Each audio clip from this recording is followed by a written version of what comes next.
Great. Welcome, everyone. Thanks for joining today's conversation. We are here actually as part of Reclaim the Economy Week, which is a global week of action. And really, it's aiming to reimagine economic systems that put people and planet first. So here's actually the website I'm putting in the chat for Reclaim the Economy Week. Feel free to check it out. The week is really inviting communities around the world to think about economic change, whether through well-being economies, indigenous economics, degrowth, rates-based economics, and other life-centric frameworks. So it's a call to amplify actions that demonstrate like what flourishing, resilient economies look like globally and locally. So it's an exciting moment to really think about new ideas. My name is Kirsten Maynard. I'm with the Wellbeing Economy Alliance, California. We all works with Californians, from everyday residents to civic leaders, to put well-being and ecological flourishing and community resilience at the center of economic life, rather than profit and growth alone. So the California Hub is helping educate and collaborate with a shared vision from communities around the state, so that local efforts can really kind of start to translate into meaningful economic transformation. So today we're talking about a key piece of that, which is independent businesses.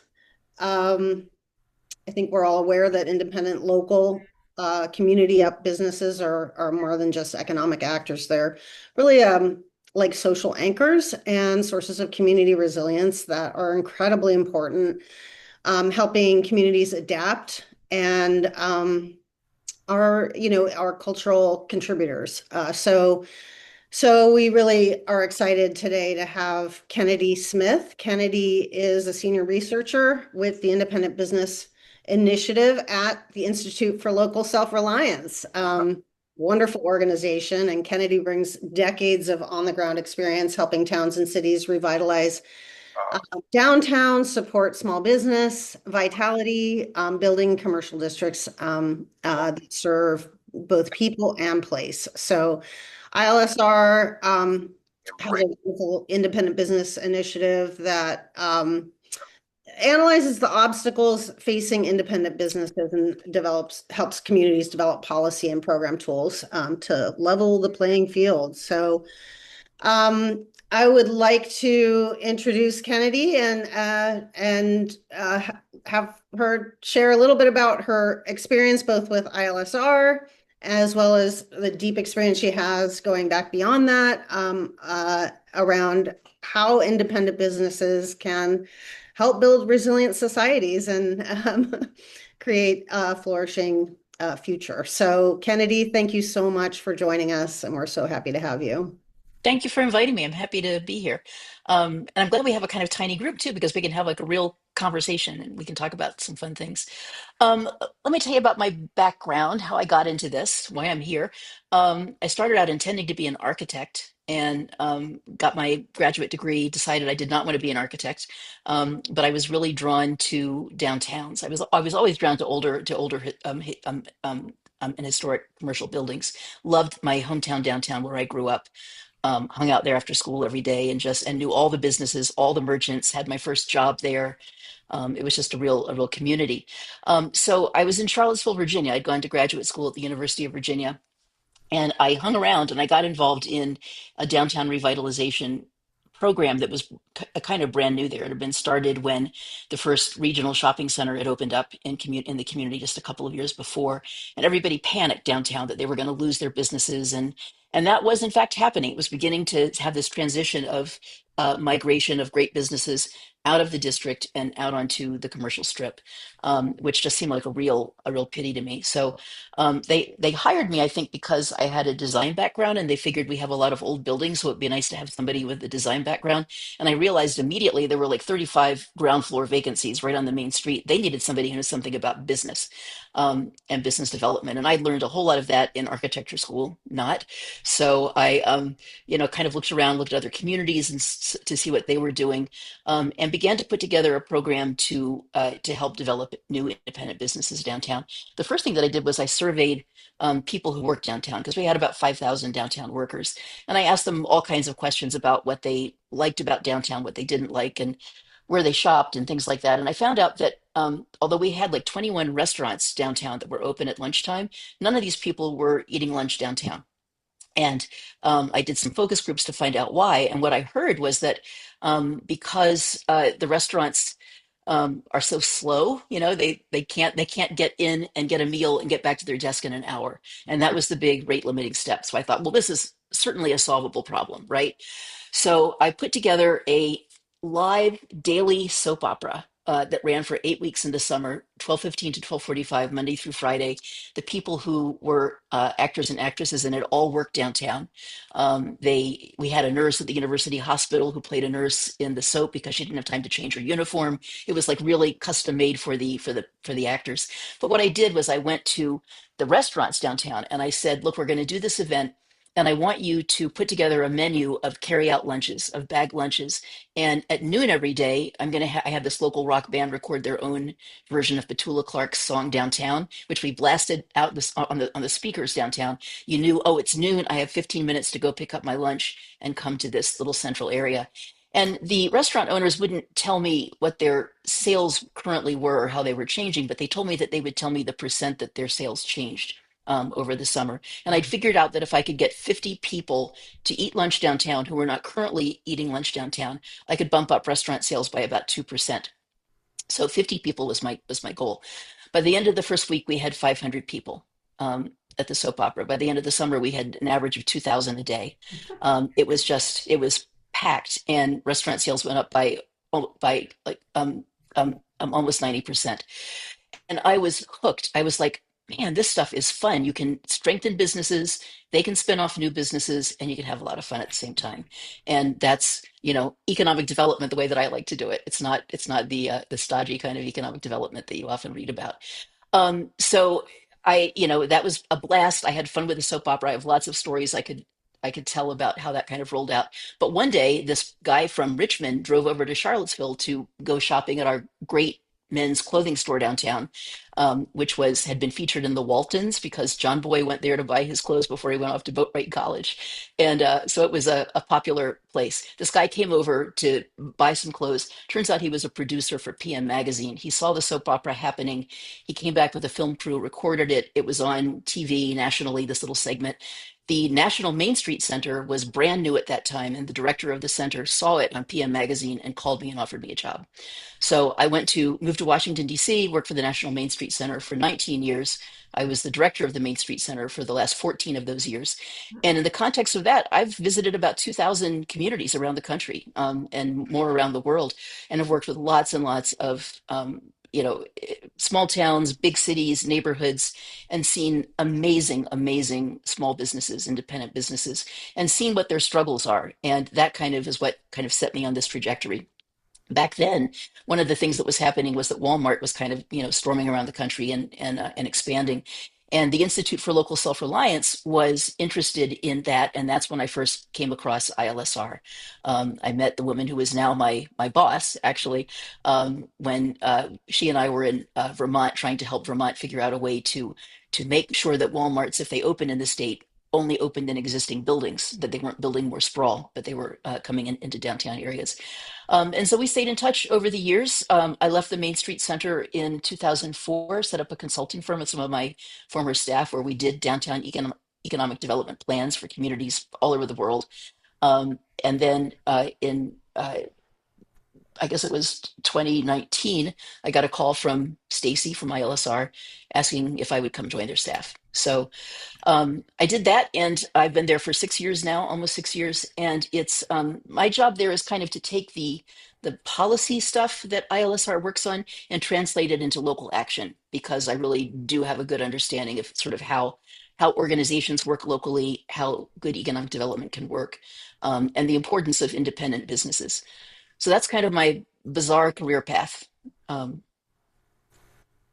I hope you're Um, not sorry you asked, Kirsten. yeah, no, I love that. Thank you for sharing because it really, I love the making it fun, making it engaging, adding to the culture in the community, and also just fascinated about, really putting rules into place about Walmart not building new buildings. Like, how, that's a wonderful idea. How can communities start to bring those kinds of ideas forward and put them into place? But yeah, can you talk a little bit about the initiative at ILSR that you're working on, and just generally give a sense of like how your group works with communities directly and what the process looks like?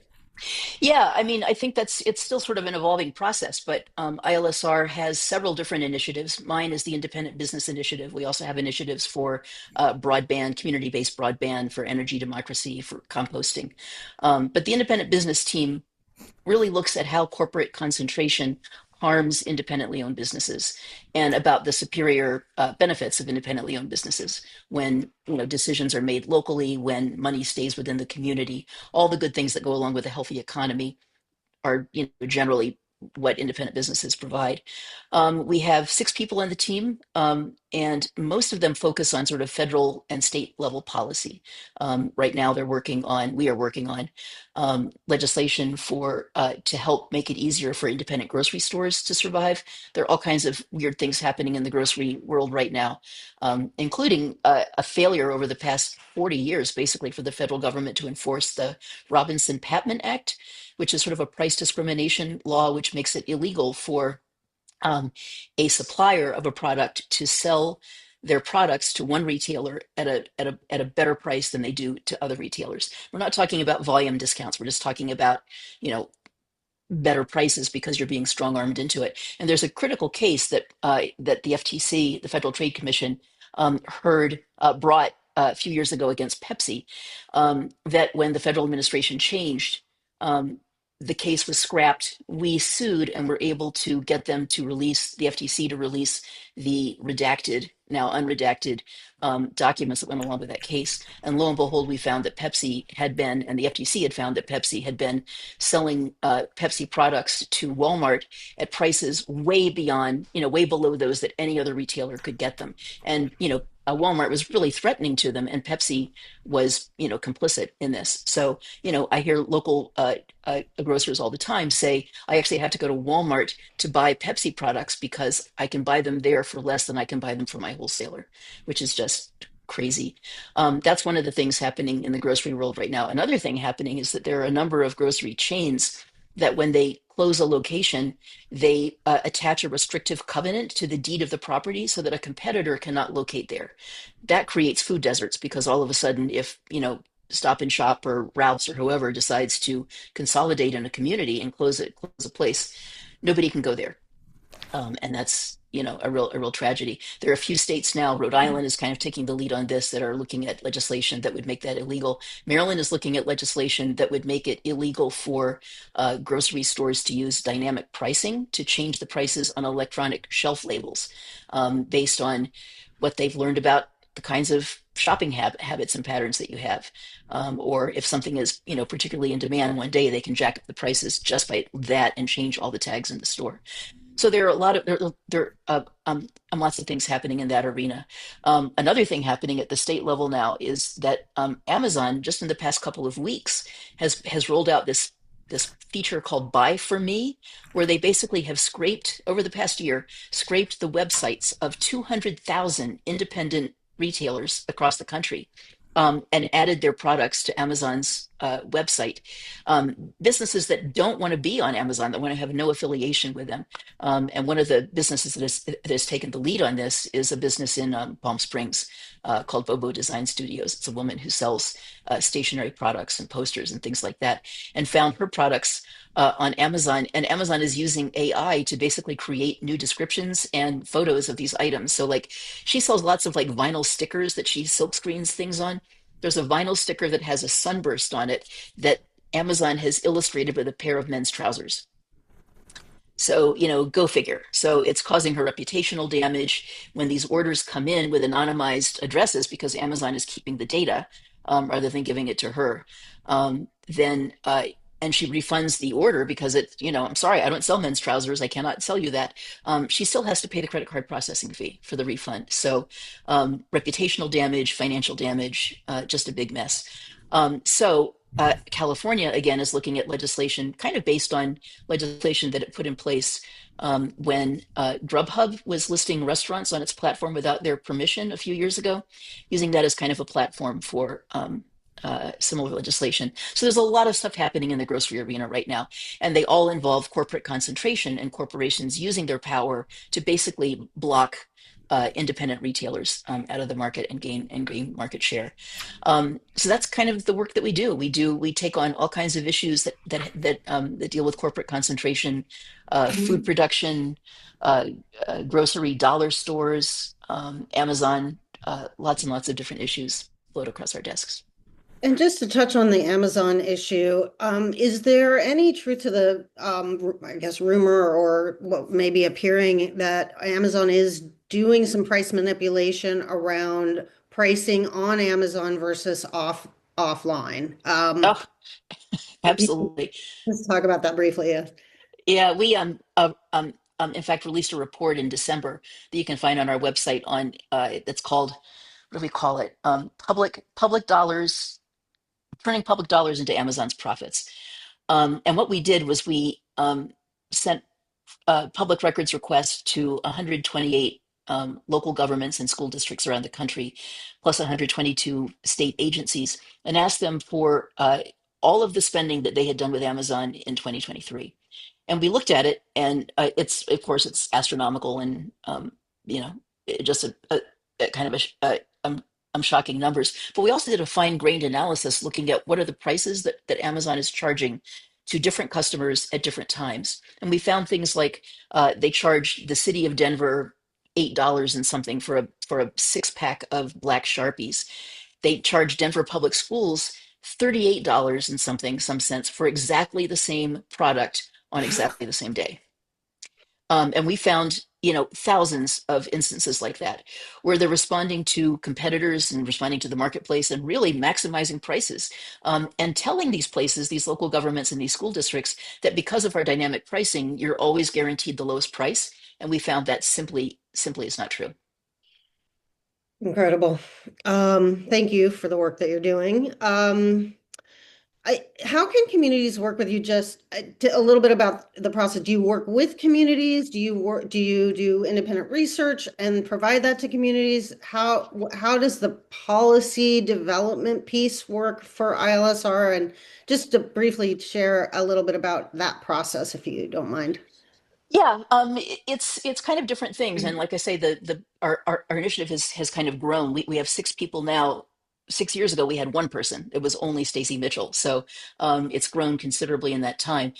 Stacy and a guy named Ron Knox, who's one of our policy people, work mostly on federal and state level policy. Another woman, Katie Milani, also does that mostly on the federal level. I work mostly with communities. People call me and say we have, there's a possibility that a new dollar store is going to open in our community, or an Amazon distribution center, or a data center, and we don't want it for these reasons. What can we do to keep that store out? How can we? And then the corollary I try to always teach people is, how can you make sure that you're developing the kinds of businesses you want, rather than just responding to crises coming in from the outside.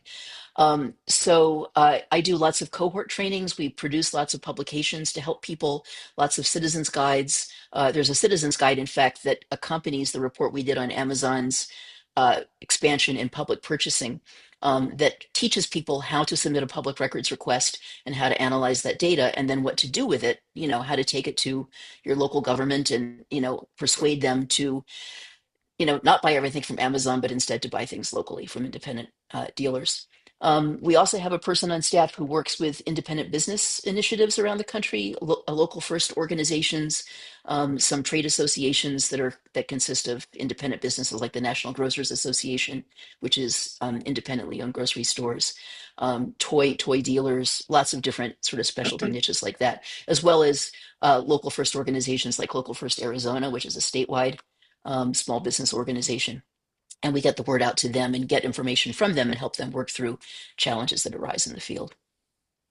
Great. So you're available to kind of work with any entity that is interested in making these kinds of changes in their community. Absolutely. Bring it. Absolutely fantastic. So glad that you're there for us. I really appreciate that. So let's talk a little bit about independent businesses and why they're so important and what they do and what they can do and maybe aren't doing now or people don't perceive them as being able to do. But um, obviously, large chains are all around. What they're, and you've outlined some of the ways that they're affecting communities and residents and people generally. What um what role do independent businesses play that large chains can't or won't? Can we talk about some of the positives of local independent businesses and how they contribute to the community? Yeah, sure. I mean, independent businesses, I should probably back up for a second and say, really, the past century has in large part been about expansion of corporations. And when I think about like downtowns, historic main streets, traditional main streets, when did things start kind of going off the rails there? When, you know, every community in the country practically, 100 years ago had a trolley system in place. Then the big car manufacturers, which were new, started buying up trolley tracks and removing the trolley cars so that people would become more auto dependent. Then we had shopping malls moving in, and we had big private equity firms invested in the shopping mall development industry. And shopping malls are, historically almost completely devoted to selling apparel. And that's why you had big department stores go there, and jewelry stores and shoe stores and all the other things that kind of filled in. And that sucked all those businesses out of downtown because there simply wasn't enough economic carrying capacity for the community in the region to support all the independent businesses and these big chains that were moving in. Um, and that was a real pity that I saw in my childhood in my hometown downtown was that all these businesses in the downtown area that were quirky and wonderful and had their own personalities were being replaced with businesses that sell exactly the same merchandise. You could be in a shopping mall in Boston or one in Pomona, and you wouldn't know the difference. You would see exactly the same stores, the same merchandise, in many cases, even the same kinds of customers. Really just sort of homogenized the country. Independent businesses can customize their products and services to really fit community needs. And that's something that the chains are absolutely not going to do. They specialize in having sort of homogenous merchandise. Independent businesses also are really important to the community because they hire locally and buy locally. So an independent business is, they're going to work with a local accountant, a local attorney, a local marketing firm. They're going to hire a local printer, janitorial services. They're going to bank locally. All that money stays in the community and revolves and enriches the community and continues to grow and snowball because each of those businesses that it's supporting in part does exactly the same thing. With independent business with national chains, it goes out of town immediately. National chains use their corporate advertising firms, their corporate attorneys, their corporate accountants. All of that money leaves the community and makes the community over a period of time progressively poorer. Independent businesses are also great sort of cultivation grounds for new businesses. They offer, jobs to kids. They sponsor events in communities, but they provide a training ground for kids who will someday, run their own business. So that instead of the inevitability of you graduate from high school and you're going to go flip burgers or stock shelves at Dollar General for the rest of your life, you might think about actually starting your own business and continuing to build the local economy that way. I could go on forever about the benefits of independently owned businesses, but I think you get the gist that they are really enrichers and little economic engines for the community. Yeah, yeah. Yeah, and so how can a community start to shift that power? Like is there like a step one, two, three kind of, what are some of the ways to begin to shift that power? I mean, I think we all, those of us of a certain age remember those mall moments where all of the downtown stores started closing and everything went to the mall, everything became, the same. I just read the other day that Francesca's, a wonderful boutique chain in California, is closing all their stores, and that's still happening. They're still closing. Um, how can we start to bring that back or change the direction that that's been going for so many decades now? Is there a step one, two, three? Yeah, well, there's like a gazillion things that communities can do, and I think that the starting point almost doesn't matter. Communities sometimes sort of wake up to this when there's a threat. When there is a big distribution center or a dollar store or whatever, or a grocery store's closing. That tends to wake people up and make them begin thinking about this. But there's some communities that are more deliberate about it, and I think one of the most important things one of the things I always say is that downtown revitalization, Main Street revitalization doesn't take place downtown. It takes place in the community's planning and land use policies. And I think that's always a good starting point, is to make sure that the vision that the community has for its future, the kinds of housing it wants, the kinds of jobs it wants, the kinds of businesses, the kind of recreational activities, education across the board, that vision has to be stated in the community's comprehensive plan. And then that has to be translated into action through the planning and land use laws, through specific plans and on down the line. Because I often see communities stumble there, where, like, yes, I've hardly ever seen a comprehensive plan that doesn't say we want to have a strong, robust, local economy where everybody has a good job and everybody has great education. Everybody wants that, and you always see that in plans. Then you see a planning document that is full, or a zoning code that is full of, you know, details about how many parking spaces you have to have per square foot of commercial space, and that vision just gets lost. So I think that's a really important thing to do. Read your entire zoning code for your community, and see if there are places in there that kind of uh, run at odds to what the vision is for the community and its future, and make sure that it really has forward-looking tools in there that will make that happen. I see lots of communities, for example, giving away financial incentives to get, chain stores to come into their community, or big businesses. They don't offer those same incentives to those same incentives to independently owned businesses. And there are so many examples out there of communities that really hurt themselves this way. There's a community in Kansas, Haven, Kansas, for example, that had a local grocery store. It was a tiny town. They had a local grocery store, and they let in a Dollar General, opened up there. And the Dollar General developer asked for a big sort of tax break. He wanted to have, a tax incentive to come.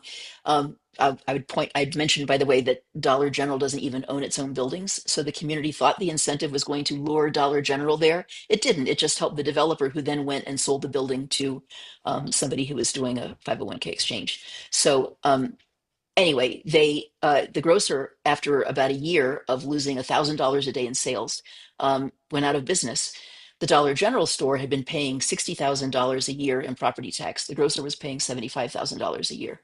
So the community lost $15,000 a year in property tax revenue right off the bat, plus the financial incentives they had given this developer, which were basically refunds, rebates on utility costs for 5 years.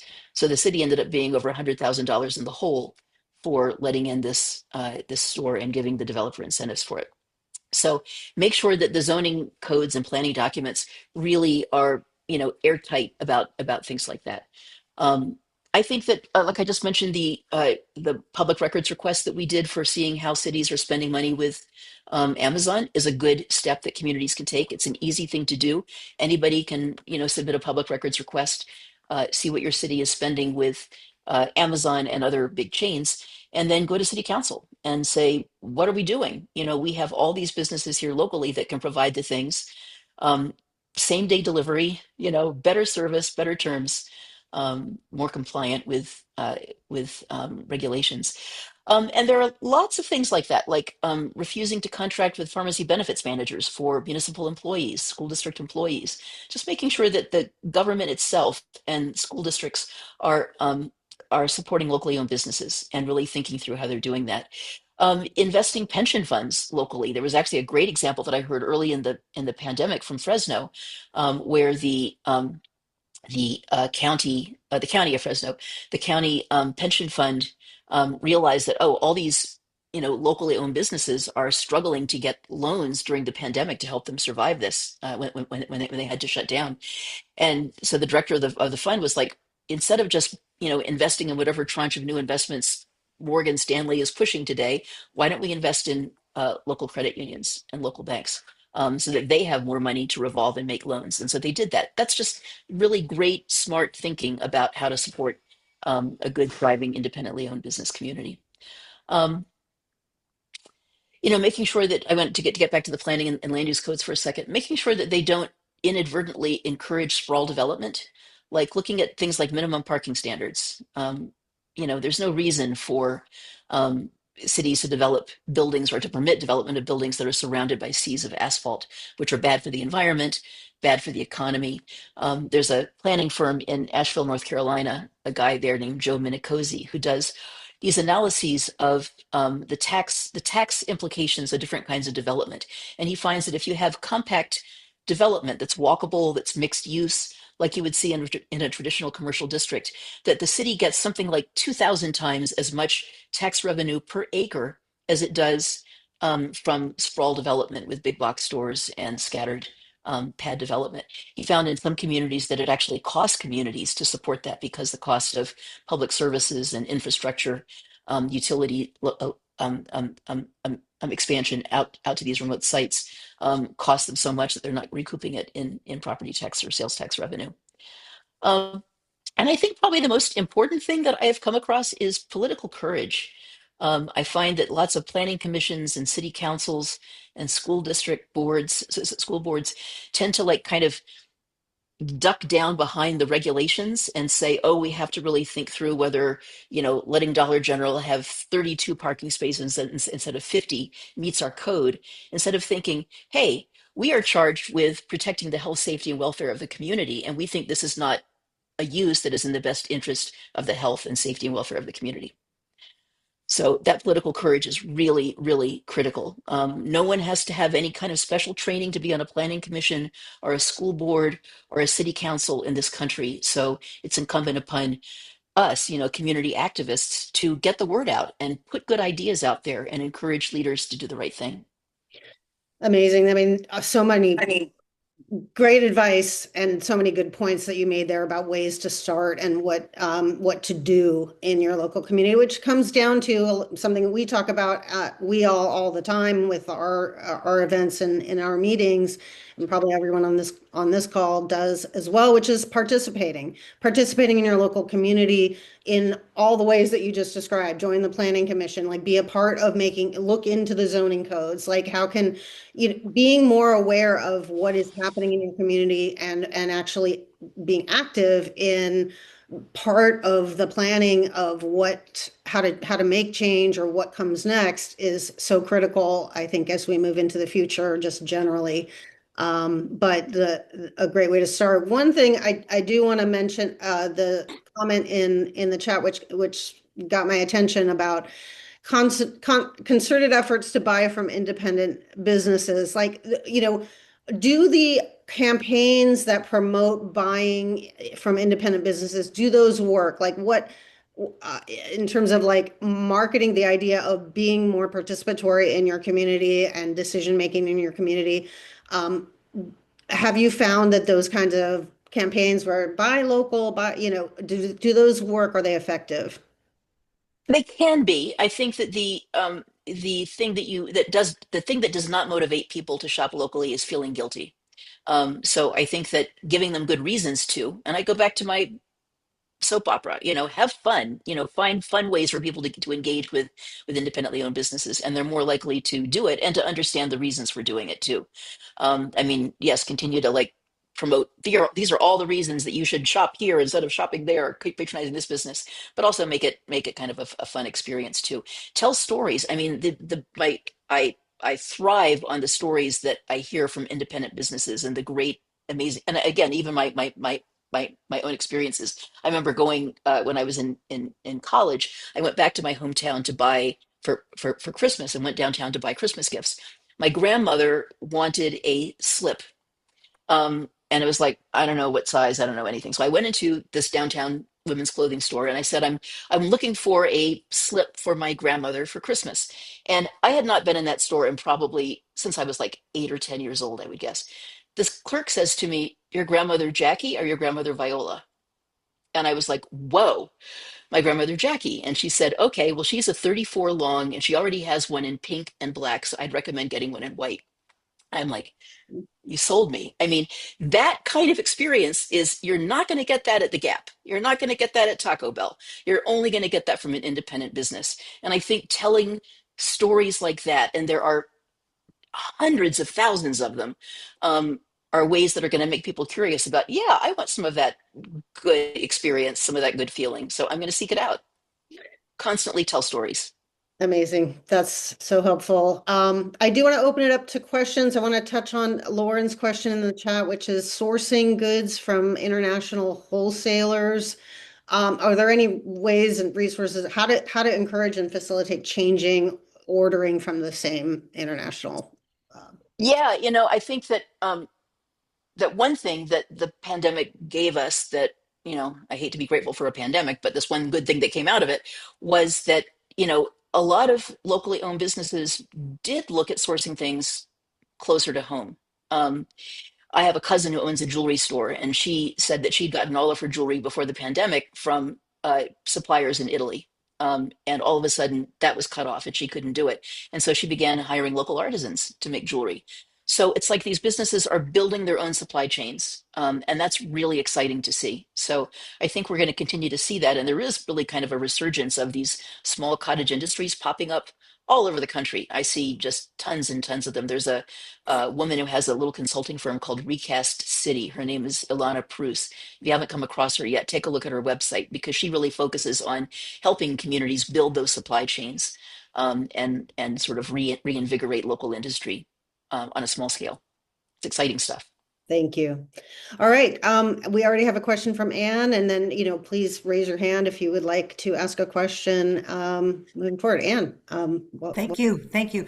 Well, this is one of those things of just a possibility, Kennedy, because when you were talking, I'm involved with a group called Solar Flex, which is all about 100% energy that is actually clean.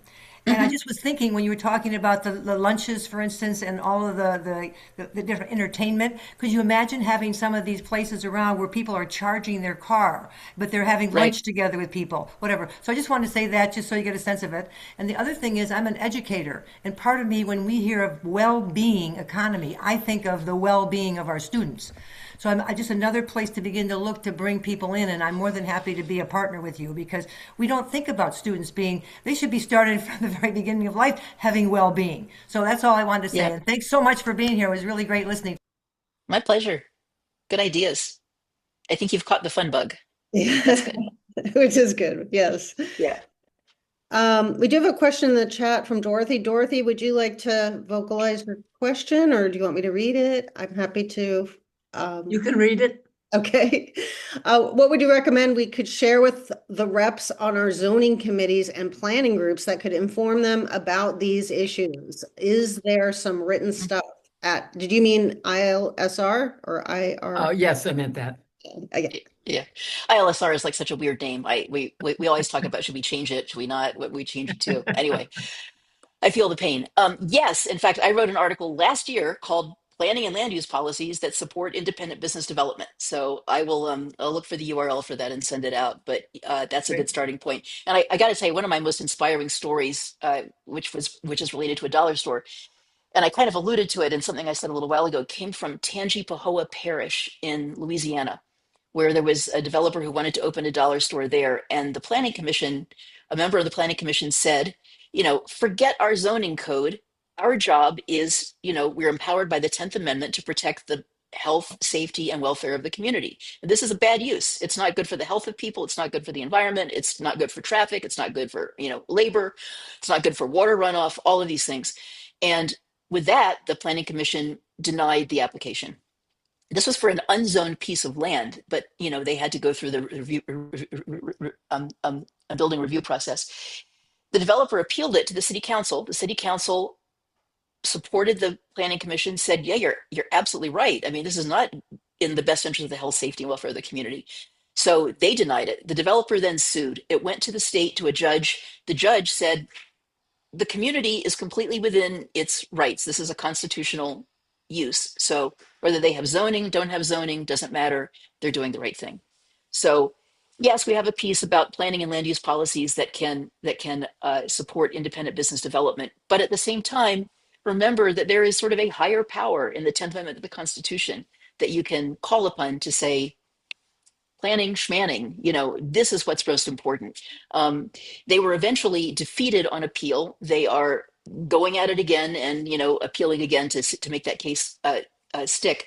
But in the meantime, I've searched around the country and I found several other communities that have used exactly the same approach in fighting development that they don't want in the community, and it's worked successfully. So it's withstanding court challenges out there. And yeah. Thank you.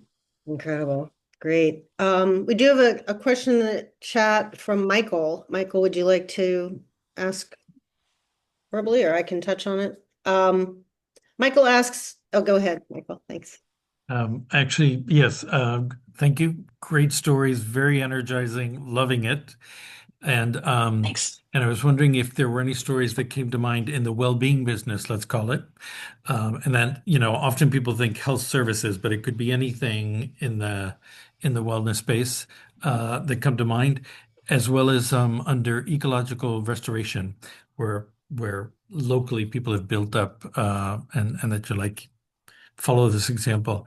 A second question, since I have the mic for a moment, is are there any kinds of indicators for localism that if a community dashboard that you would say they need to be paying more attention to this kind of activity? What might those indicators be? I know they're very different questions, but thank you and loving Yeah, it. sure. Um, to your first question, or sort of cluster of questions there, um, uh, the nexus of environment and business is not really my wheelhouse. I was talking about this with Chris a little bit beforehand.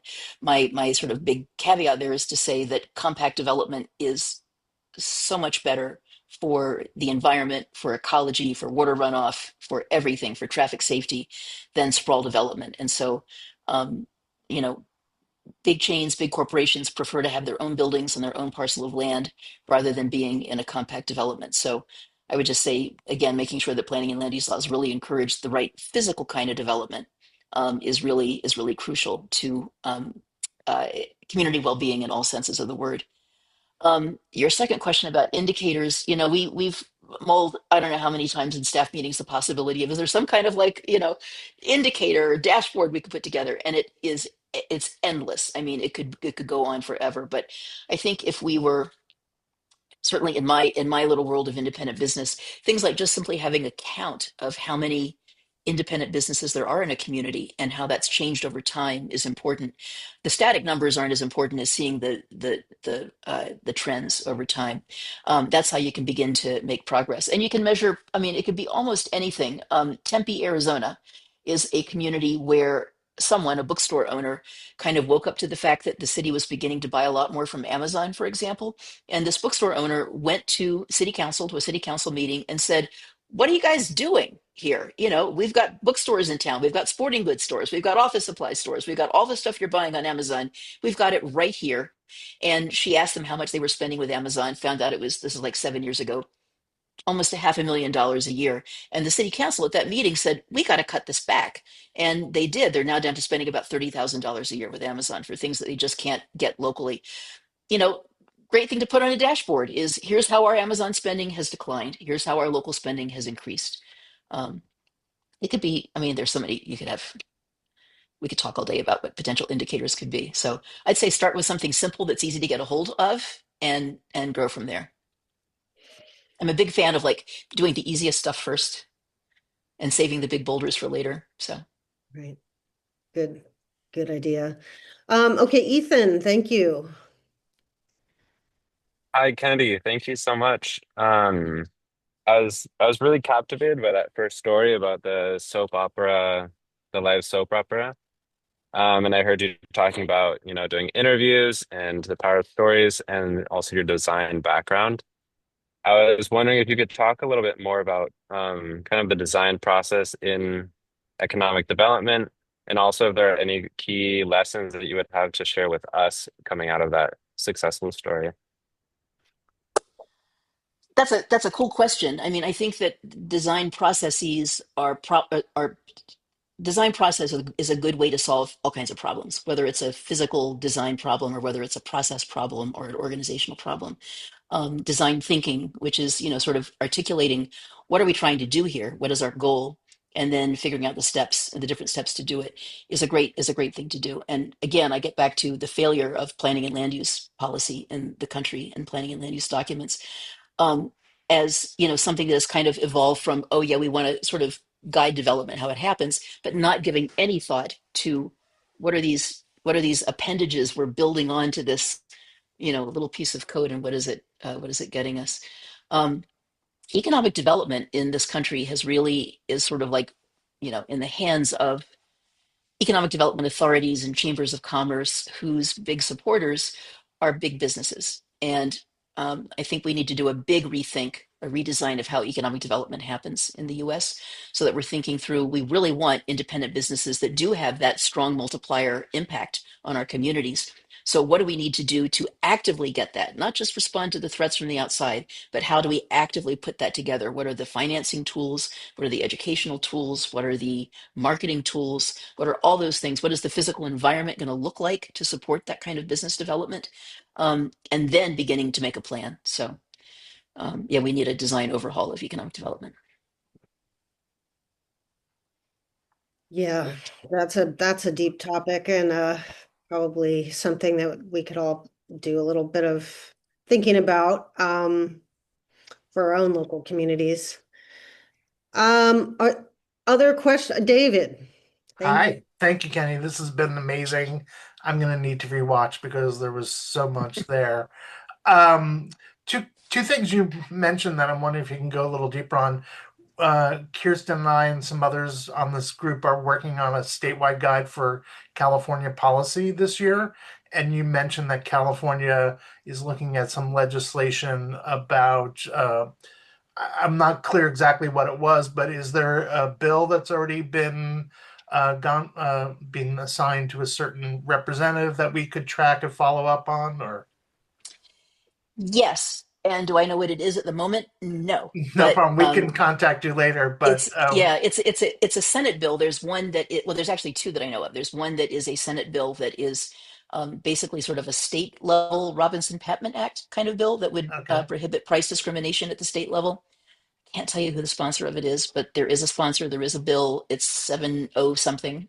But I can get that to you. And then that'd be the other one great. is this one that's just beginning to kind of percolate up, and it's coming from a state legislator from somewhere in Southern California. I'll have to look that up too. But Great, that's the one that has to deal with not letting Hello? companies add independent businesses to their marketplace platforms without their explicit permission to do so.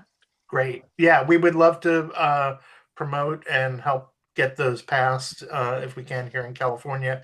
And Great. another thing you mentioned, and I may have missed it, was one of the things that we're struggling with because some of us are working on boycotts of Amazon or Home Depot or other Mhm. things is finding local suitable alternatives.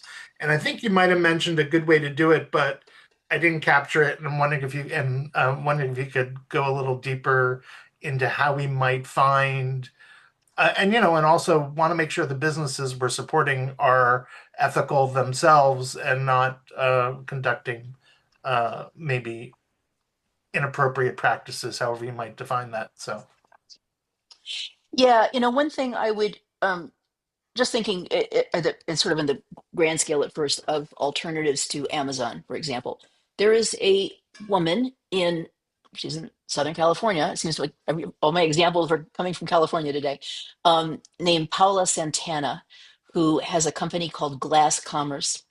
And her background is in technology. She actually got started in drone technology, of all things. But she's an amazing computer whiz, and she has put together basically a platform that is an alternative to Amazon specifically for independent businesses. And she is a bunch of communities. I mean, see, in California, I know that South San Francisco has adopted it. I think Long Beach maybe is considering adopting it, is basically using that platform as its procurement platform for its municipal employees. She has also gotten it certified by the U.S. General Services Administration, and it now is one of the platforms that federal employees can buy products from.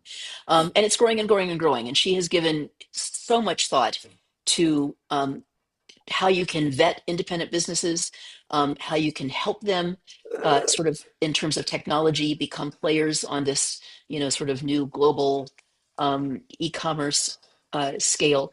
And so I would just look at her materials, go Google her and find her website and look at some of the things that she's doing, because she's put more thought into this than I think just about anybody else that I know of. Amazing. Thank Can you. you say her name again? Paula Santana. And I'll I put think it in the the chat. organization is called Glass Commerce. Glass. Yeah, she chose glass because she wants it to sound like it's transparent, That's but great. like, what are you selling glass? What are you doing, Yeah. Yeah, it is. It's hard to discern what that is from the name, but that's great. Yeah, yeah. Thank you. Matthew, did you want to ask a Yeah, question? great. Yeah, thank you, and thank you so much for this session, Kennedy, sharing all your wisdom. I've been following ILSR for quite a while, and really appreciate the great work. In fact, part of what you've done inspired me to write my own book, which came out on moving from corporate capitalist to place-based systems. And Cool. I certainly leverage the ILSR, as mentioned, is certainly in my index quite a bit. So many great Great. stories and stuff that you've shared. And so I'm like the big picture about changing how we live to be more connected to our places and to have thriving local economies and nature. And so you mentioned one thing that I was interested in diving more into is like the supply chain piece of it. And how local businesses like the jeweler you mentioned looking for more local supplies. And I'm kind of interested across business, consumer goods, I should say, and food and energy, and the idea of like regional economies that support that, much like again ILSR and what you guys focus on. But do you think of any regions in the States or somewhere else that seems to like be operating more holistically there? Like they actually are thinking about how to supply more energy, more food, more consumer goods, like circular economy, kind of at a regional level. I'm beginning to see that percolate up, and again, I think that might be a byproduct of the pandemic. Is that it has gotten some people thinking differently. There are some groups in Maine that are doing quite a bit with this, and there's a business I'd recommend that you Google called Maine Grains. I'm putting it in the chat. Great. Where it was a woman who moved to Maine. I forget what her background was, but it had nothing to do with grains or food. And she noticed that there were like a lot of uh, grain farmers there, but they were all growing grain for major producers. They were growing it for Monsanto and for whoever, BASF. Um, and so she started talking to them and asking them, what was going on with the market there, and and they basically told her, we used to grow lots of different kinds of grains, but the customers for them, the industrial customers, are gone.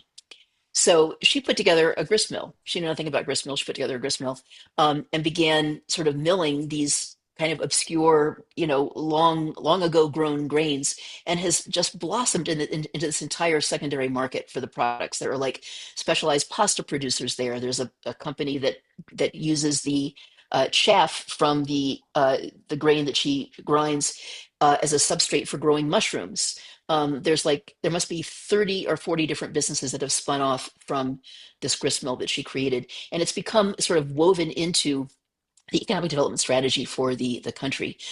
There's a guy, an economic development director in Walla Walla, Washington, who's beginning to give some thought to this. And there's an organization in Boston that I found, a regional planning commission, that's beginning to give some thought to sort of reshaping regional economies this way. So I'm beginning to see pieces of this kind of popping up around the country. I'm actually hoping to put together sort of an online cohort of people who are involved in this, who can just chat and brainstorm ideas.